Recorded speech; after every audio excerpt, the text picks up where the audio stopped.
Bienvenue dans cette émission spéciale consacrée aux 40 ans de Saint-Quentin en Yvelines, émission consacrée à la santé. Comment dans un territoire dont la population s'est multipliée par 10 en 40 ans sont mis en place les établissements et les services? Quels ont été les problèmes qui ont été rencontrés? Quels seront les problèmes que nous rencontrerons demain? Pour en parler avec nous, Danielle Viala. Bonjour. Bonjour. Vous êtes conseillère déléguée à la santé auprès de la communauté d'agglomération. Isabelle Rochon. Bonjour, vous êtes directrice de Gérondicap, qui est à Nogny-les-Hameaux, dont on parlera évidemment dans cette émission. Marilyn Brément-Marcheseau. Bonjour. Bonjour, vous êtes la directrice de l'Institut Promotion de la Santé. Et puis Jean-Ignace Debayou, vous êtes le directeur, au fond, du premier institut qui a vu le jour sur ce territoire, qui est l'Institut Marcel Rivière. Alors, justement, on va tout de suite aborder l'histoire, les premiers pas de la santé dans le territoire.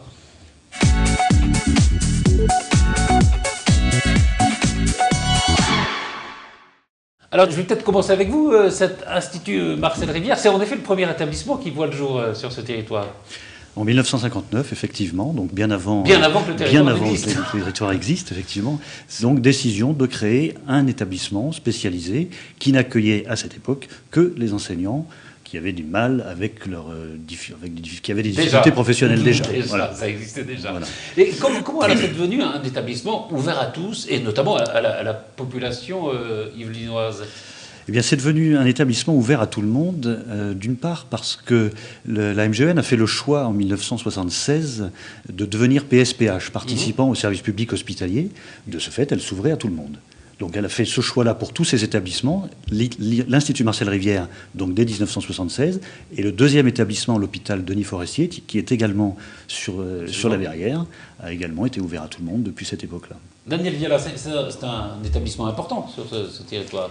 Pour le territoire de Saint-Quentin-en-Yvelines, oui, bien sûr, la Verrière, un établissement important qui est en pleine restructuration aussi, Monsieur Debayou pourra peut-être en dire un mot, et qui justement va orienter ses activités en restructurant les activités actuelles de façon à offrir aussi une ouverture plus large à la population, avec même des consultations ouvertes aux habitants donc, du territoire, voire même au-delà du territoire, puisque Saint-Quentin-en-Yvelines n'est pas fermé, ce n'est pas un territoire enfermé dans des frontières, c'est un territoire ouvert. Alors, vous êtes arrivé ici, je crois, dans les années 80. Moi, je suis responsable encore de la santé. Mais je suis arrivé en 1982 sur le territoire. Et comment vous avez trouvé ce territoire sur le plan de la santé, justement? Ce territoire, à l'époque, il y avait peu de construction, puisque la gare elle-même était encore au milieu de champs de maïs, de blé ou de betterave. Et donc, historiquement, la prise en compte de la santé sur le territoire, ça s'est fait petit à petit avec l'implantation d'associations, d'institutions, etc. Mais la prise en compte de la santé au sens agglomération de Saint-Quentin-en-Yvelines, c'est quelque chose qui date déjà, puisque déjà en 1994, dans le plan santé-ville, la prise en charge, dans le plan de la ville, c'était une préoccupation d'y mettre la santé, donc d'avoir un volet santé, et qui s'est orienté autour de la santé mentale, de la santé des jeunes, la santé des personnes âgées et des personnes handicapées, et puis la santé précarité. Les précarités. Je reviens justement puisque vous dirigez aujourd'hui l'Institut Marcel Rivière, alors c'est un établissement qui reçoit combien de personnes aujourd'hui? C'est un établissement qui a une autorisation pour 280 lits. Nous avons des prises en charge qui sont spécialisées, c'est-à-dire que nous avons de la psychiatrie de la personne âgée, nous avons des unités d'addictologie, des troubles du comportement pour les jeunes adultes psychotiques, et nous avons également une unité d'adolescents, une unité fermée intersectorielle. C'est ça, oui, beaucoup pour les adolescents. Il y a aussi des liens avec la culture, parce que je crois qu'il y a notamment le groupe Black Blanc Beurre qui investit de temps en temps votre établissement. Effectivement, nous avons un très beau théâtre à l'intérieur de l'Institut, un théâtre qui peut accueillir 400 places et dans lequel plusieurs troupes ont été en résidence au fil des années. Ça a été une volonté C'était une volonté dès 1959, parce que la culture faisait partie intégrante de la réinsertion des malades. Et dans tous les établissements de ce type-là, il y avait volonté d'avoir un théâtre, une ouverture sur le monde culturel. On remarque une chose, peut-être que vous pouvez m'apprendre, il n'y a pas d'établissement public, au fond, sur le territoire. Voilà. C'est souvent ce que dit Monsieur le Président Cadalbert. On a posé souvent la première pierre d'un hôpital sur Saint-Quentin-en-Yvelines et on n'a jamais eu d'hôpital. D'où la volonté, en fait, politique de faire en sorte. Parce que des priorités étaient à donner à des constructions ou des réhabilitations, et c'est Mignot, à Versailles, qui a été retenu pour sa transformation, de l'hôpital Richaud à l'hôpital Mignot, pour sa transformation et puis son rayonnement. L'établissement privé, l'HPOP, l'hôpital privé de l'Ouest parisien, voilà, avec un plateau technique qui était formidable. Voilà. Donc je pense qu'il est toujours, qui se développe. Parfait, non, mais parce que là, on est dans le passé. Mais c'est un plateau technique qui est très important. Donc je pense reconnu et qui fait vraiment un service public, c'est-à-dire qui offre une offre de santé à tout le monde sur le territoire. Alors, Jean-Ignace de Baillou, je vais vous remercier, puisque vous allez être remplacé dans quelques instants par Jacques Weber, qui est un médecin sur ce territoire, mais on ne va pas vous quitter totalement, puisqu'on va justement s'intéresser au service psy-ado de l'Institut Marcel Rivière. Alors, c'est un sujet un peu historique. Merci beaucoup à vous. On regarde ce sujet, on se retrouve tout de suite après. Au départ, l'unité de psychiatrie de l'adolescence de l'Institut Marcel Rivière comptait 8 lits. Dès 2002, l'effectif est passé à 15 lits. Depuis, le pavillon ne désemplit pas. Les jeunes accueillis ici sont envoyés par les urgences, leurs médecins généralistes ou leurs psychologues. Parmi l'équipe, 18 infirmiers, un kinésithérapeute, un ergothérapeute, 2 psychologues ainsi qu'un praticien hospitalier encadrent les patients qui manifestent des troubles mentaux tels que la dépression, des problèmes alimentaires ou une anxiété excessive. Le déclenchement d'un trouble mental ne se fait jamais comme ça. Il y a un terrain personnel, il y a des circonstances extérieures et il y a des facteurs socioculturels. Au moment de l'adolescence, qui est un âge critique, c'est-à-dire c'est un âge de révolte, c'est un âge où le sujet commence à prendre conscience de son propre corps, commence à prendre conscience de sa liberté et qu'en même temps il n'a pas énormément de liberté et qu'il n'a pas de possibilité de se projeter dans un avenir pour se représenter comment il sera plus tard, c'est un âge vraiment critique où les modalités de réponse à cet âge critique peuvent être variables et souvent des mises en danger personnelles. Au-delà des soins psychologiques, le corps médical assure également une prise en charge biologique et sociale des patients. La dynamique de groupe et l'association étroite des parents font partie des points fondamentaux du travail thérapeutique. D'une manière générale, les résultats, et ça c'est pas spécifique à notre unité, c'est tout le champ de la psychiatrie de l'adolescent, sont plutôt bons. C'est un âge où les troubles sont très aigus, très bruyants et en même temps beaucoup plus facilement résolutifs que plus tard. Des résultats encourageants dus à une prise en charge complète du patient, mais aussi à une collaboration accrue entre les professionnels des différents établissements médicaux.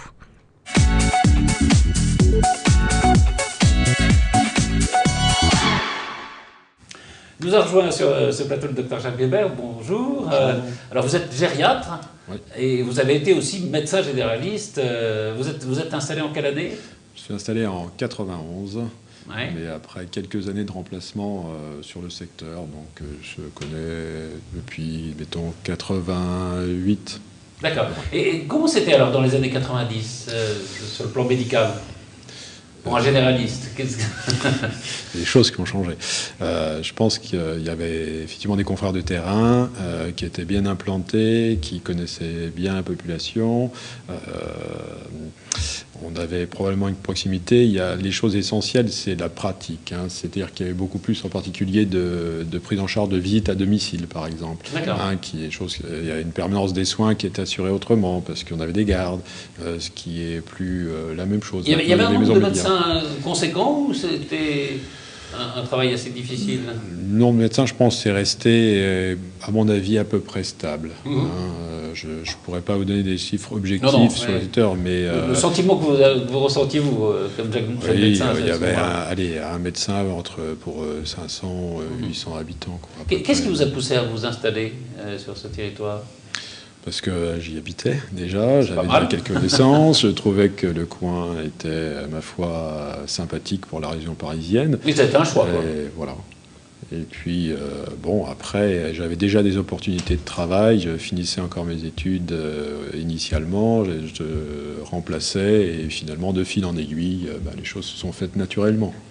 Voilà. Alors, on va avancer un petit peu dans le temps et arriver à 2001 avec vous, Marilyn Brémond-Marchessault, avec cette création de l'Institut de promotion de la santé. Qu'est-ce que c'est un IPS ? Quels étaient ces objectifs? Alors l'objectif en fait de l'Institut de promotion de la santé, donc dès son ouverture, dès 2001, c'est de fédérer les acteurs de la santé, en fait les acteurs à la fois du secteur sanitaire, du secteur médico-social et du secteur social, pour améliorer le parcours de santé en fait de l'habitant, améliorer aussi faire un lien entre les habitants, fédérer, les services médicaux, les services de santé, exactement. De façon générale. On a aussi un rôle d'information, information à la fois de la population, mais aussi des professionnels qui interviennent sur le territoire. Mais Mme Viala tout à l'heure l'a dit, l'IPS, c'est aussi, ça va même au-delà en fait de 50 ans en Yvelines, puisque on héberge un peu plus de 20 partenaires dont l'intervention va au-delà des frontières de Saint-Quentin, sur tout le sud d'Yvelines, et même pour certains de nos partenaires comme l'Association française du diabète, comme des choses comme ça va sur tout le département. Leur intervention a lieu sur tout le département. Donc, mais notre rôle principal, c'est le lien entre la population et les on est une petite équipe, on est une petite équipe de la communauté d'agglomération, et on a ce rôle de créer du lien, d'accompagner aussi les actions de santé sur le territoire, de permettre de mieux connaître le territoire aussi, donc d'observer la santé du territoire, des habitants, afin des besoins de ces habitants, et afin de répondre à ces besoins de façon adaptée, coordonnée, d'une façon cohérente sur le territoire. Des actions sur la prévention, sur les personnes âgées, sur les soins palliatifs, voilà. On en parlera un petit peu tout à l'heure. C'est cette époque-là, Daniel Viala, au fond de l'intervention, j'allais dire politique, sur le territoire. Exactement. Donc je disais tout à l'heure, première intrusion santé en 1994, et puis création donc de l'Institut de promotion de la santé, qui est donc un service de la communauté d'agglomération, avec les buts que Marilyn vient d'exposer. Et puis, petit à petit, une avancée, puisque 2006, le Saint-Quentin-en-Yvelines reçoit le label OMS, Ville Santé OMS, donc c'est important. Première communauté d'agglomération à recevoir. Concrètement, ça veut dire quoi? Ça veut dire c'est juste une récompense ou c'est... Non, parce que en fait, c'est l'entrée dans un réseau aussi qui prône l'égalité en santé, qui prône aussi la santé avec tous ses déterminants en santé, c'est-à-dire la santé et l'habitat, la santé et l'urbanisme, la santé et la culture, la santé dans l'environnement. C'est-à-dire faire entrer la santé dans la réflexion de tous les acteurs qui travaillent sur ces champs-là. On va passer à Jérôme Handicap dans un instant, mais une question alors, au généraliste que vous étiez avant d'être le gériatre que vous êtes aujourd'hui, on en parlera peut-être tout à l'heure, mais les liens comme ça avec l'IPS, avec la communauté, pour un médecin, c'est important, ou est-ce que vous êtes très indépendant de ça? Je crois que c'est une nouveauté, en tout cas. C'est nouveau, voilà. C'est vrai que l'image qu'on a des généralistes, c'est qu'ils travaillent un petit peu individuellement, ils ont une patientèle. Maintenant, c'est quelque chose déjà un peu ancien, parce que maintenant, le fonctionnement veut qu'on travaille quand même beaucoup plus en lien, en réseau, en partenariat, effectivement, avec des structures un peu innovantes, comme ce qui se passe sur Saint-Quentin-en-Yvelines. Et donc là, on va s'orienter vers effectivement probablement une prise en charge plus globale, plus de partenariat, d'échange et de continuité de soins. Bon, ce qui est de toute façon dicté probablement par la démographie médicale, mais probablement on en parlera tout à l'heure. On en parlera, oui, tout à l'heure. Alors, Isabelle Rochon, J'ai handicap, c'est quelque chose de très important, c'est un manier les hameaux, il faut le dire. Pourquoi ce prime sur justement le handicap ? Pour créer une cohérence au niveau de la prise en charge de la perte d'autonomie sur le territoire, et puis comme on l'a dit de façon plus large, pour vraiment créer un maillage et une synergie des différents partenaires, que ce soit des professionnels du secteur de la santé, mais du secteur médico-social et du secteur social. Et ça n'existe pas beaucoup ailleurs, enfin, c'était une nouveauté quand même. C'est une nouveauté. Ça a été créé en 2004, je crois. Alors, l'étape projet date de 2004, les statuts juridiques du groupement datent d'octobre 2009. C'est le premier groupement de coopération sociale, médico-sociale, en Ile-de-France en tous les cas, qui a cette forme-là. Et donc, oui, voilà, c'est quand même une nouveauté. Tout à fait. Alors, comment ça se passe? Vous accueillez quoi? Des personnes handicapées? Alors, le groupement, au sens vraiment plus large, c'est déjà la réunion de différents dispositifs de statuts différents. Donc, il y a la communauté d'agglomération, il y a des associations, il y a un établissement de santé pour vraiment créer un maillage. Des entreprises, non, qui participent ou pas? Des entreprises qui vont participer sous la forme d'une convention de partenariat dans le cadre de formations que l'on peut donner sur la perte d'autonomie et l'intégration de salariés en situation de handicap. Donc c'est vraiment créer le maillage et les réseaux de partenaires le plus large sur cette question de la perte d'autonomie pour vraiment qu'une logique soit faite au niveau du territoire. Ça aussi, ça a été une volonté politique? Ah oui, ça a été une très belle aventure et avec une qui réalisation. Continue. Parce qu'on parle au passé là, mais c'est des choses très présentes. Hein. Ça a été, je dis, une très belle aventure parce qu'il y a eu énormément de forces qui ont été mises là-dedans pour la création, et à partir du moment où la création a vu le jour, là c'est quelque chose qui fonctionne bien, qui rend le service attendu, puisque c'est prendre en compte l'autonomie des personnes, que cette autonomie soit mise en danger par le handicap ou simplement par l'âge. Oui. Donc c'est des problèmes qu'on abordera d'ailleurs, parce que c'est un problème. Ce qui explique d'ailleurs cette contraction Géronto et handicap. Et en fait, c'est dès l'origine de l'IPS en fait, qu'il y a eu cette réflexion autour de la prise en compte du maintien à domicile des personnes âgées et des personnes handicapées. En fait.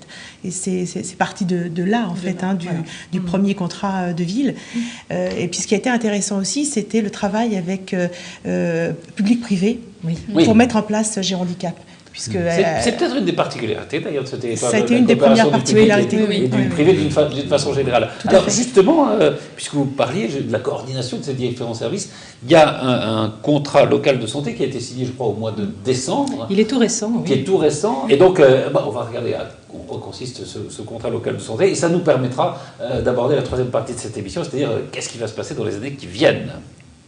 Un outil pour lutter contre les inégalités sociales et territoriales de santé, c'est ainsi qu'a été présenté le contrat local de santé, ou CLS, signé la semaine dernière à l'Institut de promotion de santé de Trappes. Un document qui engage le département, la communauté d'agglomération de Saint-Quentin en Yvelines et l'agence régionale de santé. Pas de grande nouveauté, il s'agit surtout selon les signataires de permettre l'articulation de différentes composantes du système de santé sur certains territoires. Saint-Quentin est la première collectivité à signer un CLS car elle répondait à plusieurs critères.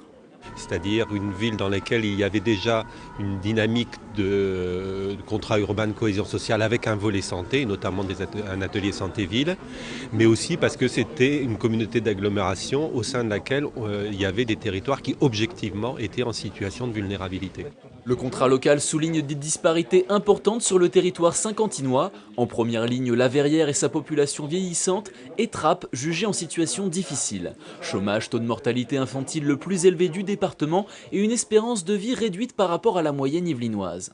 En conséquence, plusieurs objectifs retenus par le CLS, améliorer l'observation de l'état socio-sanitaire de la population, fluidifier les parcours en santé mentale, améliorer les parcours de santé des populations vulnérables, réduire les inégalités sociales de santé en lien avec l'environnement et favoriser l'implantation de professionnels de santé. Une démarche qui devrait être facilitée par l'implantation de l'UFR de médecine à Montigny-le-Bretonneux, mais pas seulement, d'autres efforts restent à faire pour éviter la désertion de certains secteurs. Un jeune professionnel, il a parfois envie d'avoir un mode d'exercice différent que des anciens, mais pour qu'il vienne s'implanter dans une commune, dans un territoire dans lequel il n'y a pas aujourd'hui de professionnels, il faut qu'il soit un peu parrainé, qu'il soit un peu accompagné par des professionnels existants. Donc c'est ce lien qu'il faudra instaurer et sur lequel s'engagent d'ailleurs les unions de professionnels dans la région Île-de-France. 5 autres contrats devraient être signés dans les Yvelines. Les signataires s'engagent sur 6 ans. Un premier point sera fait fin 2012.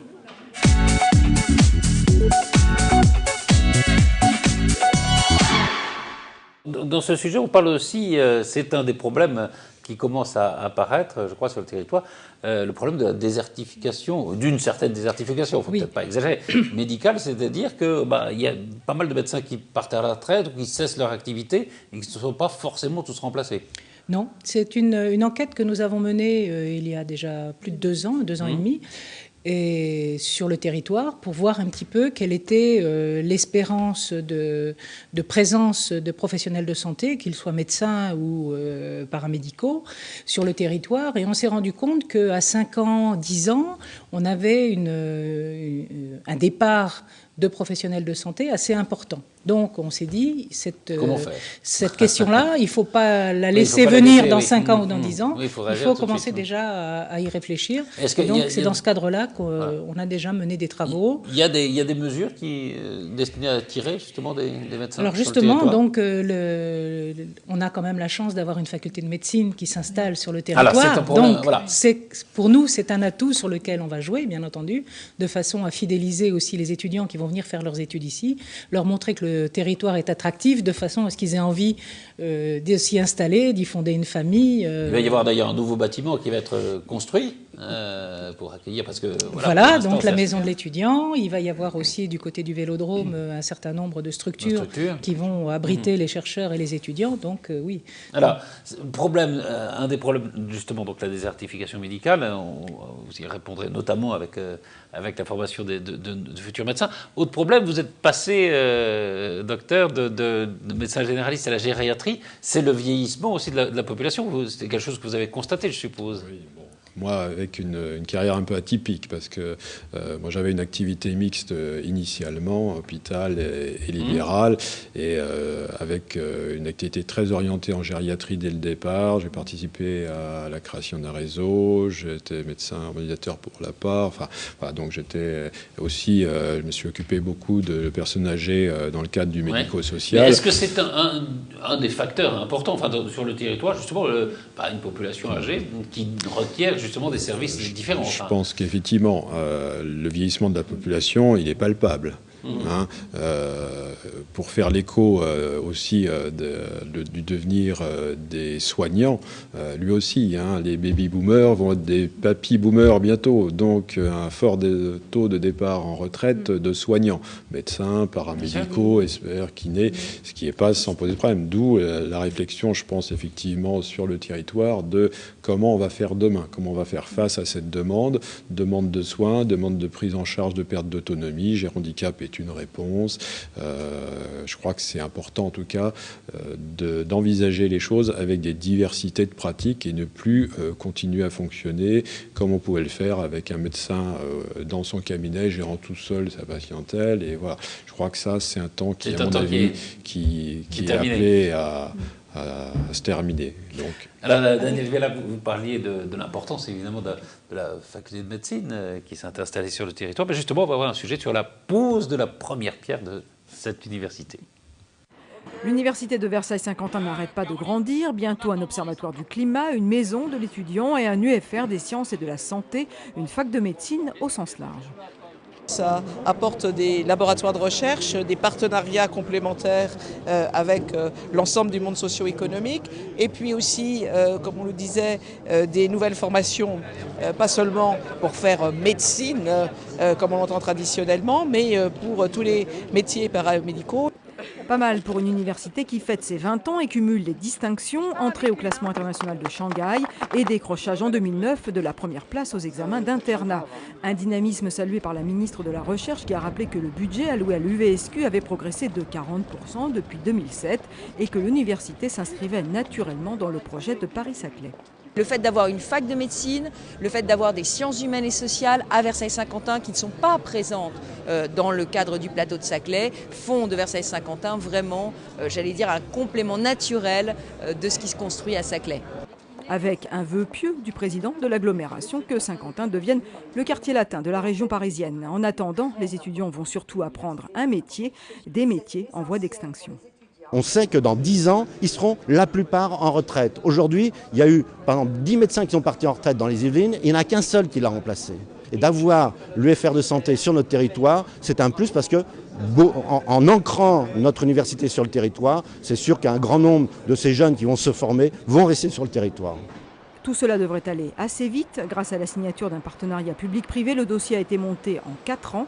Livraison du bâtiment 2012. Isabelle Rochant, vous accueillez vous aussi à Gérondicap des étudiants en médecine, hein? Effectivement, dans le cadre des liens qu'il y a entre Gérondicap et la faculté de Saint-Quentin, nous accueillons actuellement 2 stagiaires étudiants en médecine externes sur un stage d'une période de 10 semaines préparé avec le docteur Weber. Et alors, il faut dire un mot de ce qui va se passer au mois de mai? Oui, au mois de mai, une manifestation importante, la semaine de l'autonomie, du 30 mai au 2 juin, qu'on veut d'envergure un petit peu européenne, voire nationale, puisque... internationale. Puisqu'il y aura, le colloque de l'INTA et les rencontres européennes sur le maintien à domicile, également organisées pendant cette à Gérondicap. Voilà. Merci infiniment à tous les quatre. Voilà, cette émission sur les 40 ans, 50 ans d'Yvelines consacrée à la santé est terminée. À très vite pour une nouvelle émission consacrée justement à cet anniversaire.